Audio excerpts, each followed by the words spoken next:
오늘은 통용이라는 제목으로 하나님의 말씀을 증거하는 시간 갖도록 하겠습니다.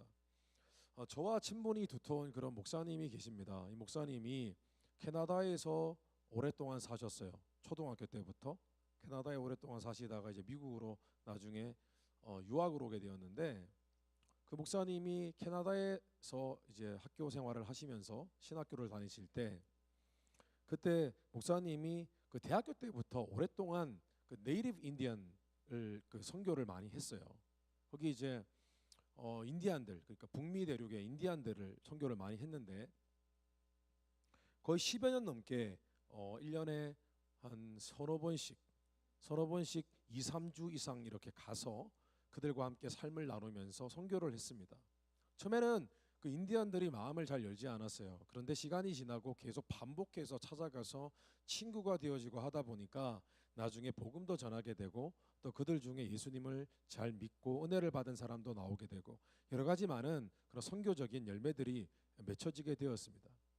그래서 나중에는 너무 이렇게 서로 친해지니까 마치 형제처럼 그렇게 끈끈한 그런 우정을 쌓을 수 있는 그런 기회가 되었다고 이야기하는 것을 들은 적이 있습니다. 그런데 처음 선교를 갔을 때, 그때는 그 인디안 사람들의 그 문화가 잘 익숙하지 않아서 좀 이렇게 곤란을 겪었던 그런 적이 있다고 제게 이야기해 주었습니다.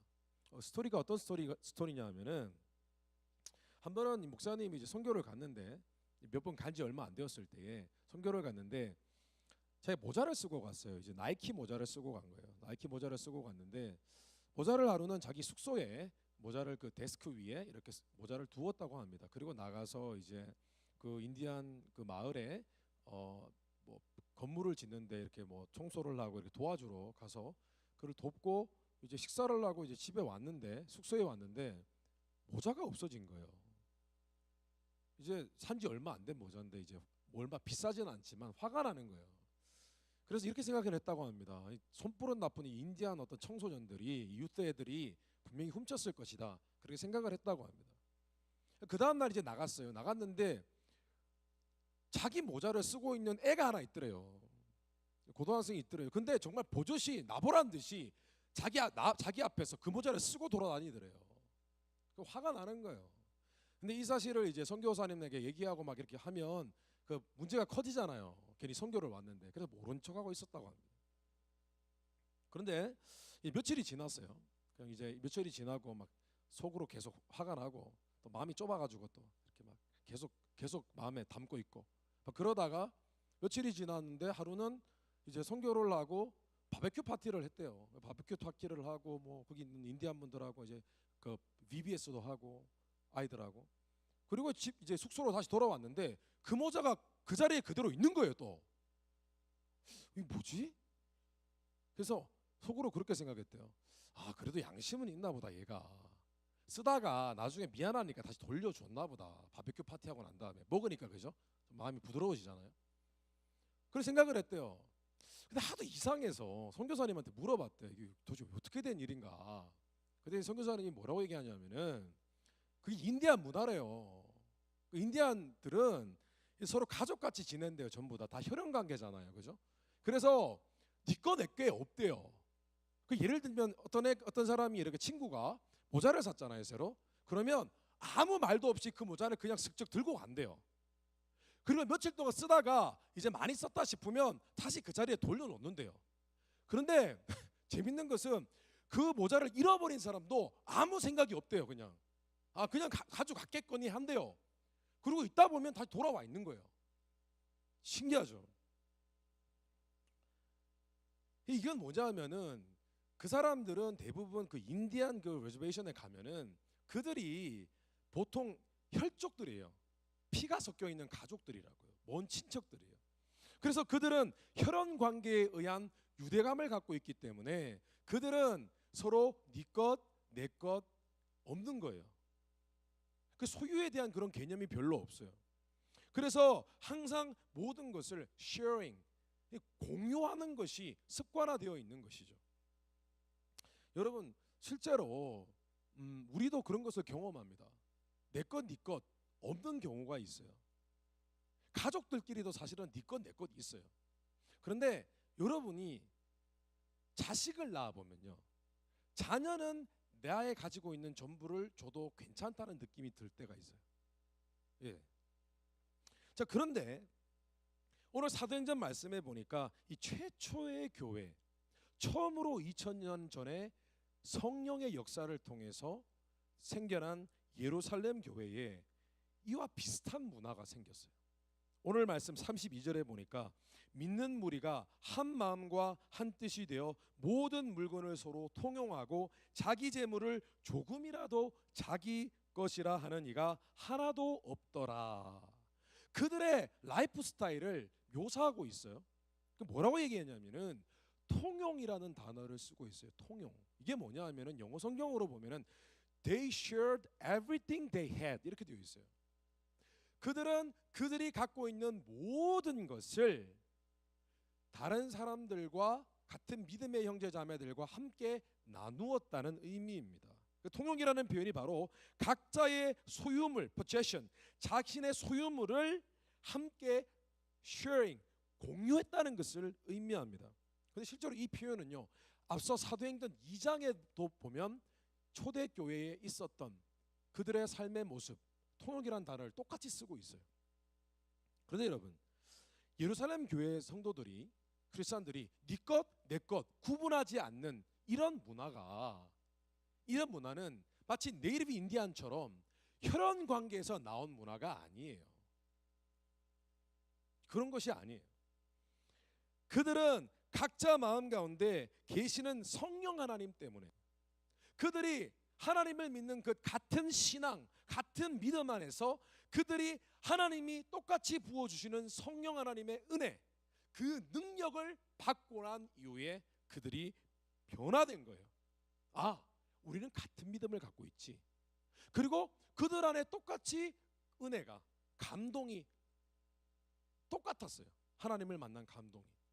그랬기 때문에 그들 안에는 같은 그 성령 하나님을 통해서 생긴 유대감, 동질감, 그런 것들 때문에 그들은 자기 것이 없고 또 남의 것도 없고, 이것이 그 소유의 개념이 깨진 것입니다. 그러다 보니 그들은 서로를 아끼고 사랑해서 베풀고 나누어 주는 것이 쉬웠습니다. 생활화되었던 것입니다. 그래서 고린도전서 12장 13절에 보면 이런 말씀이 있어요. 우리가 유대인이나 헬라인이나 종이나 자유인이나 다 한 성령으로 세례를 받아 한 몸이 되었고 또 다 한 성령을 마시게 하셨느니라. 그래서 여러분, 때로는 우리가 같이 예수님을 믿고 은혜를 받으면요, 나하고 아무런 핏줄이 섞이지 않은 사람이라 할지라도 그 사람을 위해서 내 것을 줄 수 있을 그런 사랑의 마음이 들 때가 있어요. 혹시 그런 기분 느껴보신 적 있습니까? 아, 저 사람이라면 내가 정말 다 주고 싶다. 없으시죠? 예. 은혜 좀 더 받아야 됩니다. 예.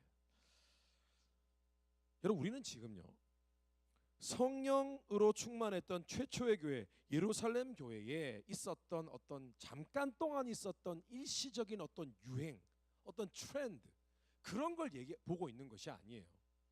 우리는 지금 예수 믿고 성령 받아 하나님의 은혜와 감동을 경험한 사람들이라면 당연히 갖고 있어야 할 내면의 새로운 영적인 가치관을 지금 보고 있는 거예요. 여러분, 예수 믿으면요, 성령 받으면요, 은혜로 충만하면요, 통용이라는 이 소유에 대한 개념, 내 거야 라고 하는 것이 서서히 무너져 가고 내 것이 다 내 것이 아니다라는 그런 가치관을 갖게 된다는 것입니다. 아멘. 이것이 예수 믿는 자들의 마음의 증거예요. 그래서 함께 나누면 기뻐요. 내 것을 줄 때 기쁨을 알아요. 그래서 오늘은 여러분, 예루살렘 교회의 크리스찬들이 갖고 있던, 그러나 우리도 가져야 할 만한 하는, 우리 안에도 있는 그 새로운 내면의 영적 가치관인 이 통용이라는 표현, 이 통용이라는 표현 속에 담겨 있는 영적인 의미에 대해서 좀 몇 가지로 우리가 다루고 묵상하는 시간 갖도록 하겠습니다. 첫째로 여러분, 이 통용, sharing, 이 통용이라는 것은 내가 가진 모든 것이 바로 하나님의 것임을 인정하는 마음을 의미합니다. 내가 가진 모든 것이요 하나님의 것이라는 사실을 인정하는 마음, 그 마음이 바로 통용입니다. 여러분, 우리 감사하는 교회는요 나눔위원회라는 조직이 있어요. 무서운 조직입니다. 무조건 주는 조직이에요. 받는 조직이 아니라. 나눔위원회가 뭐냐 하면은 한 달에 한 번씩 우리가 푸드뱅크가 있어요.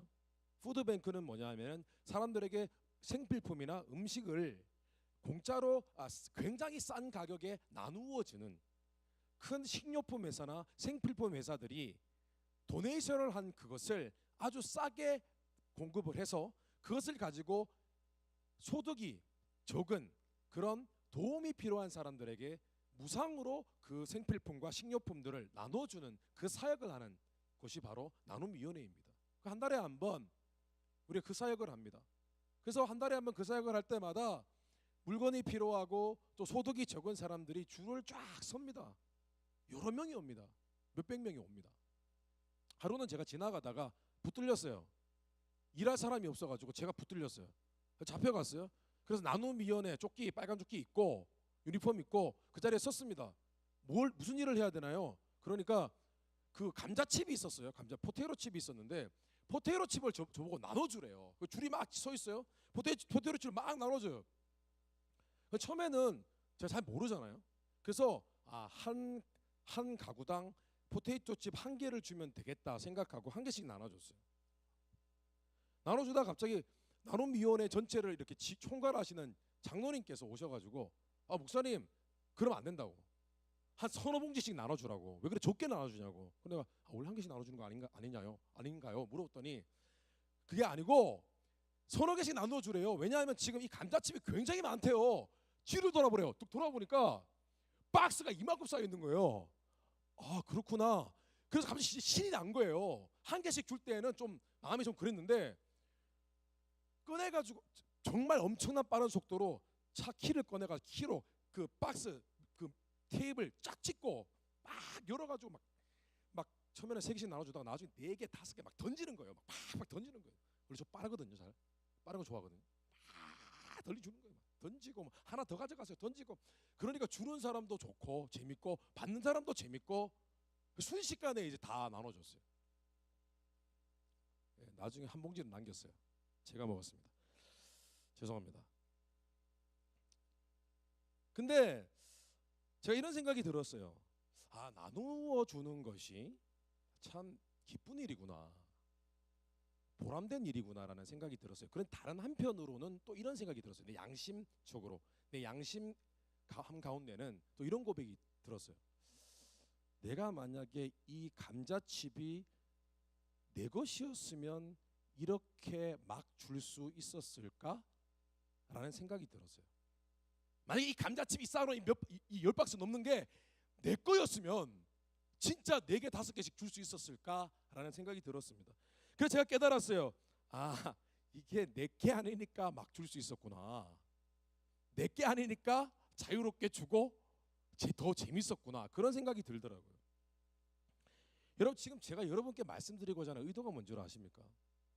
여러분, 사람이요, 뭔가를 내 것을 다른 사람에게 나누어 주는 것은요, 보람된 일이기도 하지만은 사실은 굉장히 어렵습니다. 왜냐하면 나의 것을 포기해야 하는 그 아픔을 경험해야 되기 때문이에요. 힘들어요. 그런데 만약에 여러분 생각해 보세요. 사람이 내가 가진 것이 사실은 내 것이 아니다라는 생각을 갖게 되면 남에게 나누어 주는 것이 쉬울까요? 어려울까요? 쉬워요. 이것이 내 것 같지만 사실은 내 것이 아니다라는 생각, 이 개념만 확실히 갖추고 있으면 다른 사람에게 주는 것이 쉽고, 또 다른 사람에게 주고 베푸는 것이 기쁘고, 또 그것이 심지어는 당연한 것처럼 여겨질 수 있다는 것입니다. 여러분, 최초의 교회 예루살렘 교회는 대부분의 크리스찬들이 유대인들이었어요. 유대인들은 여호와 하나님을 믿는 구약 시대의 이스라엘 백성들의 후손들입니다. 그죠? 여호와 하나님을 믿는 사람들이었습니다. 그런데 그 사람들은 기본적으로 모든 것이 나의 것이 아니라 하나님의 것이다라는 기본 개념을 갖고 있었어요. 그게 그들의 신앙이었어요. 모든 것은 나의 것이 아니라 하나님의 것이다라는 그런 신앙이 있었어요. 그 실제로 구약 성경의 시편 말씀에 보면 이런 고백이 있습니다. 하늘은 주님의 것, 땅도 주님의 것, 세계와 그 안에 가득한 모든 것이 모두 주님께서 기초를 놓은 것입니다 라고 고백하고 있습니다. 이것이 그들의 신앙이었어요. 그래서 그들은 하나님께 11조를 드리는 것은 너무나 당연했어요. 왜냐? 하나님 것이니까. 원래 하나님께 헌금을 드리는 것 너무나 당연했습니다. 심지어 그들이 당시에 가장 불쌍한 사람들이었던 전쟁 때문에 남편을 잃은 고아와 과부들, 그들을 삶 가운데 늘 돕는 일은 그들에게는 너무나 쉬운 일이었습니다. 그런데 시간이 지나면서 아무리 그들이 모든 것이 하나님 것이라는 사실을 배웠어도 시간이 지나니까 그들 마음 가운데 야, 모든 것이 진짜 주님 거야? 그런 신앙 고백이 아니라 그냥 남에게 도와주고 헌금을 드리는 것이 마치 종교적인 습관이 되어버렸습니다. 그래서 구약 성경의 구약 시대의 마지막 시점을 살펴보면은 많은 유대인들, 이스라엘 백성들이요, 하나님께 예물을 드릴 때 양을 바치면요, 눈 하나 없는 거, 다리 저는 거, 뭐 그런 제물들 막 바치고 막 버리는 거 있잖아요. 막 버릴 것들 하나님께 드리고 막 그랬어요. 그런데 여러분, 하나님께서 마침내 예수 그리스도를 보내시고 2000년 전에 성령의 은혜를 부어 주셔서 마침내 모든 것이 하나님의 것이며 모든 만물을 창조하신 그 창조주는 바로 하나님이신 것을, 그분이 바로 우리의 왕과 주인이 되시는 것을 깨닫는 은혜를 허락해 주셨어요. 그것이 바로 성령 하나님이 이 땅에 오셔서 사람들의 마음을 감동케 하셔서 하나님을 깨닫게 하는 그 은혜입니다. 여러분, 하나님은요, 성자 하나님 예수 그리스도를 보내주셨습니까? 왜요? 왜 보이는 하나님을 보내주셨을까요? 여러분, 예수님은요 하나님이십니다. 원래 하늘나라에 계실 때는 하나님, 성자 하나님으로 계신 분이십니다. 그분이 사람으로 오셨어요. 근데 그분이 왜 오셨나요? 우리를 구원하시기 위해서요? 맞습니다. 그런데 또 하나, 너희들에게 보이는 하나님을 보여줌으로써 진짜 너희 삶에 이 땅의 왕과 주인은 누구인가, 그것을 가르쳐 주시기 위해서 예수님을 보내주신 거예요. 그리고 성령을 보내주셨습니다. 성령을 통해서 우리가 바로 예수 그리스도가 우리의 왕과 주인 되심을 깨닫게 하시기 위해서 성령의 은혜를 우리에게 부어주신 거예요. 왜냐? 우리의 뇌로는 깨닫지 못하니까 우리의 마음, 영으로 깨닫게 하시려고 성령 하나님을 우리의 가슴에 보내주신 것입니다. 사도행전 5장 30절에서 32절 말씀에 보니까 이런 말씀이 있습니다. 하나님은 이스라엘이 회개하고 죄사함을 받도록 하시려고 예수님을 자기 오른편에 높이셔서 왕과 주인이 되게 하셨습니다. 우리는 이 일의 증인이며 하나님께서 자기를 순종하는 사람들에게 주신 성령님도 그 증인이십니다. 여러분, 예수님의 제자들이 성령의 은혜를 받자마자 깨달은 것이 하나 있습니다. 아, 우리가 만난 예수님이 구원자이시며 그분이 우리의 삶의 주인이시고 그분이 이 땅의 모든 것의 주인이시구나 라는 사실을 깨닫게 된 것입니다. 그랬기 때문에 그들이 남에게 자신의 것을 주는 것이 아깝지 않았던 것입니다. 여러분, 예수님을 진정으로 믿는 자들은요, 주님이 내가 가진 모든 것의 주인 되심을 인정하는 자들이어야만 합니다. 아멘. 여러분, 신앙생활 똑바로 하십시오. 여러분이 가진 것이 여전히 여러분 것 같고, 그렇다면 여러분 아직 여러분 신앙이 완전치 않은 것입니다. 예수 그리스도를 믿는 것은 나의 삶이 이제는 나의 것이 아니라 주님의 것임을 고백할 수 있는 믿음, 그 믿음이 바로 진짜 믿음인 것입니다. 하나님이 주인이시기 때문에, 하나님이 모든 것의 주인이시기 때문에 그저 감사한 마음과 믿음의 분량대로 자유롭게 하나님께 드릴 수 있는 사람. 또 때로는 하나님께 너무 감사해서 넘치도록 내가 생각하는 것 이상으로, 내가 기준을 정해놓은 것 이상으로 때로는 하나님께 드릴 수 있는 자, 그 사람이 바로 하나님의 자녀들인 것입니다. 하나님께 드릴 수 있다는 것만으로도 감사한 거예요. 행복한 거예요. 여러분, 하나님께 헌물을 드릴 때, 감사 헌물을 드릴 때 여러분 마음에 행복하십니까? 드리는 게 아까운 것이 아니라 드릴 수 있어서 감사하다. 이것은 하나님의 것이므로 하나님께 돌려드리는 것, 더 드리지 못해서 안타깝다. 그런 생각 여러분 가지고 헌금 생활을 하고 계십니까? 내가 섬길 때 내가 수고하고 시간 들이고 돈 들이기 때문에 아깝고 드리기 싫을 때가 있습니까? 아니면 더 드리지 못해서 이것이 하나님의 것이기 때문에 더 드릴 수 없어서 안타까워하고 계십니까?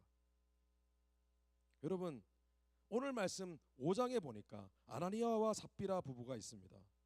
이 사람들은요, 성령의 감동을 받은 사람들입니다.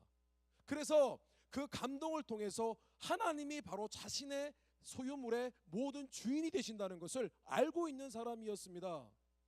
그런데 그들이 마치 덜 익은 설 익은 밥처럼, 여러분 밥 진짜 맛없거든요. 여러분 밥 막 익고 있는데 뜸도 안 들었는데 밥 뚜껑 열어보셨어요? 설 익은 밥은요 정말 맛없습니다. 뜸 안 들인 밥 진짜 맛없습니다. 요즘은 쿠쿠가 다 해주잖아요. 쿠쿠, 채첸 뭐 이런 거 있잖아요. 지가 알아서 막 이렇게 해가지고 말을 해요. 다 그 뭐더라, 쿠쿠가 맛있는 밥이 준비되었습니다. 뭐 얘기를 해요. 그 말 듣고 네 감사합니다. 그리고 뚜껑 열면 되거든요. 근데 옛날에 밥은 직접 얘기 안 해줬어요. 저와 대화를 안 하는 밥통들이 있었어요. 옛날에는 여러분 잘 모르시겠지만 옛날에는 말 안 하는 밥통들이 있었어요. 그러다가 뚜껑 잘못 열면요 설 익은 밥이에요. 먹다가 배 타요. 맛없어요. 오늘날 교회 안에 여러분 예수 그리스도를 믿는데 나의 삶을 아직 예수 그리스도의 발 앞에 두지 않은 설 익은 뜸 안 들인 그런 신앙인들이 너무 많다는 거예요. 그렇게 살기 때문에 여러분, 그렇게 살기 때문에 언제나 자유하지 못하고 뭔가를 내가 갖지 못해서 항상 열등감에 사로잡혀서 불만족스러워하고 내가 지금 가지고 있는 것 언제 잃을지 몰라서 불안해하는 거예요. 한번 생각해 보세요. 내가 지금 가지고 있는 것 젊음 잃어버릴까 불안해하는 거예요. 내가 지금 모은 돈 불안해하는 거예요. 최근에 저 깜짝 놀랐어요. 제 제자를 만났는데 25살밖에 안 됐는데요 주식을 하더라고요. 애플 주식 샀더라고요. 주식 하시는 분 계십니까 혹시? 애플 주식 얼마치 샀냐? 한 1,000불 샀냐? 물었더니만 10,000불치를 갖고 있더라고요. 정말 부럽습니다. 그런데 여러분 왜 주식을 하고 왜 적금을 들고 왜 그렇게 합니까?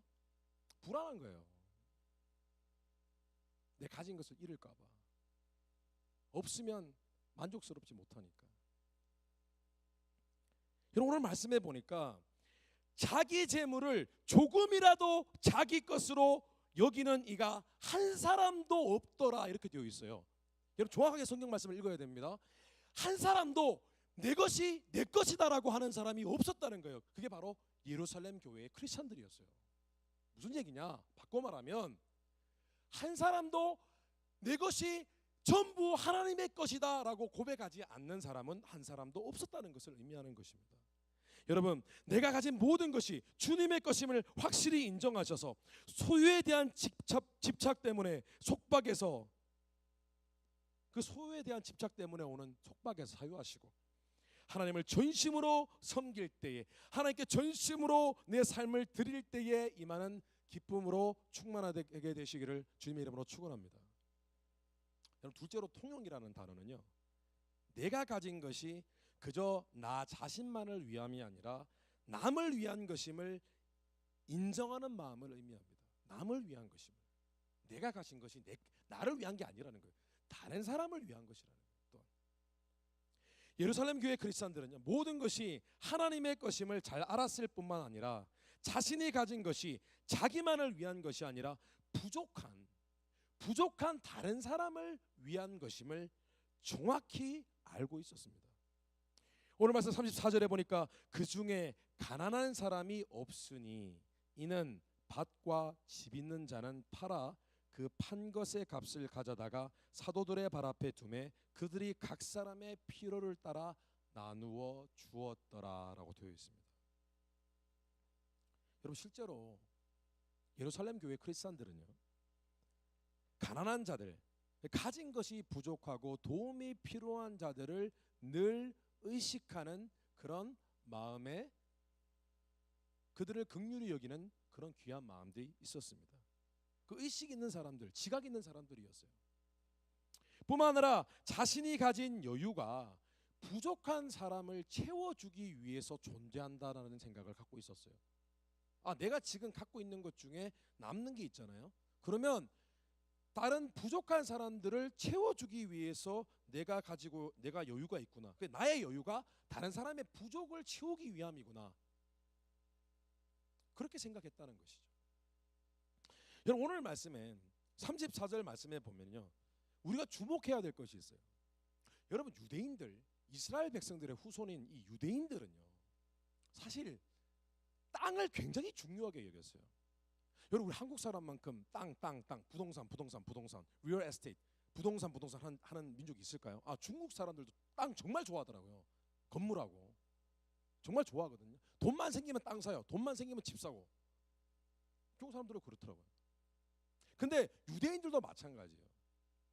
왜냐하면 유대인들에게는 땅은 하나님이 주신 기업, 하나님이 주신 재산이라는, 영적인 재산이라는 그런 사상, 그런 신앙적인 사상이 뿌리 깊이 박혀 있었어요. 수천 년 동안. 그 실제로 율법에 보면은 땅은 하나님이 주신 기업이기 때문에 너희가 함부로 사거나 팔거나 해서는 안 된다고 실제로 율법에 그렇게 명령하고 있어요. 너희들이 목숨이 정말 위태로워서 이 땅을 팔지 않으면 먹고 살 게 전혀 없어서 굶어 죽는 그런 상황이 아니면 땅을 팔지 말라고 성경에 나와 있어요. 구약 성경에. 우리하고는 상관없는 얘기지만은.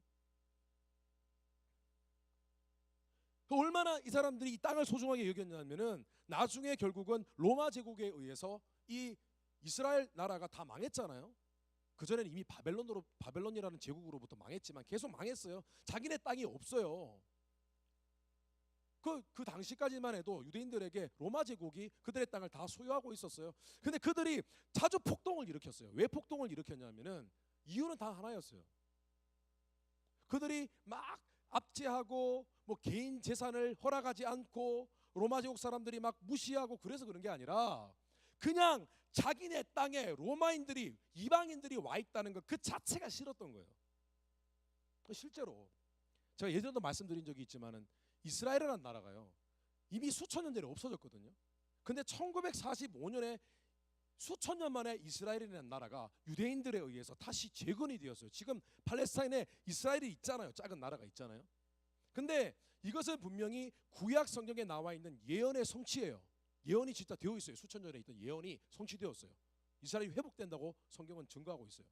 그런데 물론 그것은 예언의 성취이지만 동시에 이스라엘 백성들의 소원이 뭐였는 줄 아세요? 이 유대인들의 소원이 하나님이 주신 땅을 다시 회복시키는 것이 그들의 소망이었어요. 사실 그들의 땅에 대한 집착이 가져온 결과물이에요. 그런데 여러분, 성령이 그들에게 임하니까 어떤 일이 벌어지냐면은 그들이 성령의 은혜를 체험하자 하나님이 내게 주신 기업, 내게 주신 땅, 내게 주신 재산이라는 개념에서 이 땅은 다른 일을 도우라고 내게 하나님이 주신 땅이라는 개념으로 그들의 의식 구조가 바뀌어 버렸어요. 여러분, 사람이 뭔가를 집착하고 소유하는 생각이 바뀌는 것이 굉장히 어렵습니다. 이것은 머리에 뚜껑을 열고 뇌를 바꾸는 것과 거의 같아요. 그런데 초대교회의 예루살렘 교회의 크리스찬들은요, 그들의 성령의 은혜를 받았을 때 그들의 의식 구조가 통째로 바뀌어 버렸어요. 이거 내가 아니구나, 남을 위한 것이구나. 여러분, 어떻게 이게 가능했을까요? 제가 계속해서 강조한 것처럼 정답은 바로 성령 하나님이십니다. 성령의 능력과 은혜가 예수 그리스도를 믿는 크리스찬들 모두의 마음에 채워지자 그들은 성령 하나님의 성품을 그대로 담게 된 것입니다. 여러분, 성령 하나님이 별명이 있어요. 보혜사입니다. 보혜사가 뭔 줄 아세요? Counselor, Helper, 도와주시는 분이란 뜻입니다. 여러분, 그래서 성령의 은혜를 받고 하나님의 은혜를 체험한 사람들은요, 남을 돕기를 원해요. 마음에 그런 마음이 생겨요. 내가 내 마음에 하나님의 은혜로 충만하면 충만할수록 남을 더 돕고 싶어서 안달이 나게 되어 있어요. 그래서 믿는 자가 성령의 은혜로 충만해질수록 그 사람은 성령 하나님처럼 기쁘게 즐겁게 베풀어 주고 나누어 주는 자가 되는 것입니다. 근데 오늘 말씀해 보니까 한 사람을 소개하고 있어요. 요셉이라는 사람을 소개하고 있어요. 근데 이 사람이 땅과 자신의 모든 재산을 다 팔아서 부족한 자들을 도왔다고 오늘 성경은 기록하고 있습니다. 그런데 당시 사도들이, 크리스찬들이 이 요셉이라는 사람을 애칭으로 바나바라고 불렀습니다. 근데 오늘 말씀에 읽어보면은 이 바나바의 의미가 무엇인지가 나와 있어요. 36절에 보니까 구브로에서 난 레위족 사람이 있으니 이 사람은 요셉이라 사도들이 일컬어 바나바라, 번역하면 위로의 아들이라 하니 그가 밭이 있음에 팔아 그 값을 가지고 사도들의 발 앞에 두니라. 바나바가 위로의 아들이라는 뜻입니다. 위로는 encouragement입니다. 그런데 이 위로라는 단어는요, 파라클레이시스라는 헬라어입니다. 그런데 성령 하나님, 보혜사를 뜻하는 헬라어는 파라클레이토스예요. 둘이 그 원래 언어가 똑같은 언어에서 나온 단어들입니다. 파라클레이시스, 파라클레이토스. 무슨 말이냐 하면 요셉이 성령의 은혜를 받고 하나님의 은혜를 경험하고 난 뒤에 그가 파라클레이토스, 그 성령의 은혜를 받자마자 그도 남을 도우고 위로하고 나눠주는 그런 파라클레이시스가 되었다는 거예요. 여러분, 최근에 한동안 하나님의 은혜를 체험하고 교회를 열심히 섬기다가 시간이 좀 지나고 나니까 갑자기 주위의 형제 자매들이 단점이 보이기 시작하고 같이 섬기다 보니까 시험에 들기도 하고 그런 어떤 신앙적인 고민 때문에 저와 잠깐 상담한 그런 형제가 있었습니다.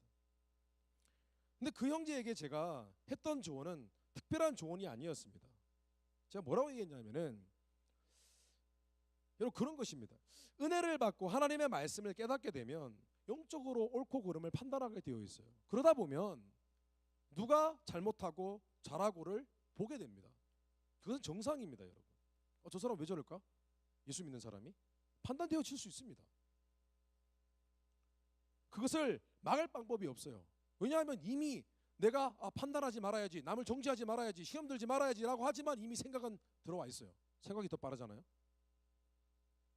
그래서 방법은 하나예요. 말씀과 기도, 찬양 가운데 성령이 부어주시는 은혜로 채워지면 내 마음은 성령이 갖고 있는 남을 돕고 위로하고 섬기고 남에게 베풀어주고 사랑을 주는 마음을 우리가 갖게 돼요. 그러다 보면 내 안에 시험 들고 판단되는 마음이 깨트려져요. 아멘. 우리가 시험 드는 것은요, 남이 싫어지는 것은, 주기 싫어지는 것은 우리 안에 은혜가 떨어졌기 때문입니다. 여러분, 성령을 받은 크리스찬들에게는 위로자라는 부르심이 있습니다. 늘 성령 하나님이 주시는 은혜와 감동으로 자신을 채우셔서 여러분이 하나님으로부터 받은 사랑을 여러분 주위에 있는 가정과, 여러분의 가정과 교회와 사회와 같이 통용하는, 쉐어하는 그런 위로자의 삶을 살게 되시기를 주님의 이름으로 축원합니다. 여러분, 마지막입니다. 통용은 한 영혼을 귀하게 여기고 그 영혼을 위해서 나의 모든 것을 쏟아부어도 괜찮다는 그런 괜찮음을 인정하는 마음을 의미합니다. 예루살렘 교회 크리스찬들은 하나님의 일을 하는 자들을 돕기 위해서 헌금을 드리거나 도움이 필요한 자들에게 물질을 줄 때에 그들이 했던 관행이 있었습니다. 그들은요, 개인적으로 사람들에게 돈을 주고 도와주지 않았어요. 그들은 항상 교회에 와서, 교회로 모여서 교회의 지도자인 사도들의 발 앞에 그들이 드리는, 하나님께 드리고 남을 돕고자 하는 그 물질을 사도들의 발 앞에 두었다고 성경은 증거하고 있습니다. 35절에 보니까 사도들의 발 앞에 두매, 37절에 그가 밭이 있음에 팔아 그 값을 가지고 사도들의 발 앞에 두니라. 사실 아나니아와 삽비라가요, 왜 그들이 거짓으로 하나님께 헌금을 드리는 것이 들통이 났냐면은 이런 관행 때문이었어요. 그냥 개인적으로 남을 돕고 하면 끝나는 일인데 사도들의 발 앞에 가져오니까 당시의 사도들이 영적으로 파워가 대단했거든요. 딱 보면 저 사람이 무슨 생각하는지 알았거든요. 그 사도들의 레이더망에 딱 걸린 거예요. 거짓말한 게 들통이 난 것이죠. 근데 여러분, 왜 당시의 크리스찬들이 교회에 와서 사도들의 발 앞에 그들이 하나님께 드리는 헌물을, 남을 돕는 헌금을, 도네이션 하는 것을 왜 사도들의 발 앞에 가져왔느냐? 그 이유는 뭐냐 하면 그들이 교회를 향한 믿음이 있었기 때문이에요. 어떤 믿음요? 교회는 하나님의 일을 하고 교회의 비전과 존재 목적은 바로 영혼 구원과 영혼 구제에 있음을 알고 교회를 믿었어요. 그래, 우리가 교회가 붙들고 있는 비전, 이 존재 목적을 우리가 갖고 거기에 동참하고 거기에 순종하면 우리가 복된 삶을 살게 될 것이다. 그렇게 생각했던 거예요. 그들은 교회의 비전을 자신의 비전으로 알고 그 비전을 함께 공유했던 것이에요. 마태복음 28장 19절 20절에 보니까 그러므로 너희는 가서 모든 민족을 제자로 삼아 아버지와 아들과 성령의 이름으로 세례를 베풀고 내가 너희에게 분부한 모든 것을 가르쳐 지키게 하라. 볼지어다 내가 세상 끝날까지 너희와 항상 함께 있으리라 하시니라. 예루살렘 교회 크리스찬들은 예수님이 이 땅에 계실 때 마지막으로 명령하신 이 대사명을 너무나 잘 알고 있었어요. 그들이 영혼을 구원하는 것과 영혼을 돕고 섬기는 그 일이 얼마나 중요한가를 알고 있었고 그것을 마음의 비전으로 삼고 있었다는 것입니다. 그래서 실제로요, 오늘 위로자였던 바나바라는 사람, 요셉이라는 사람, 그 사람이 후에 초대교회의 최초의 사도 바울과 함께 선교를 냈던 최초의 파송 선교사가 됩니다.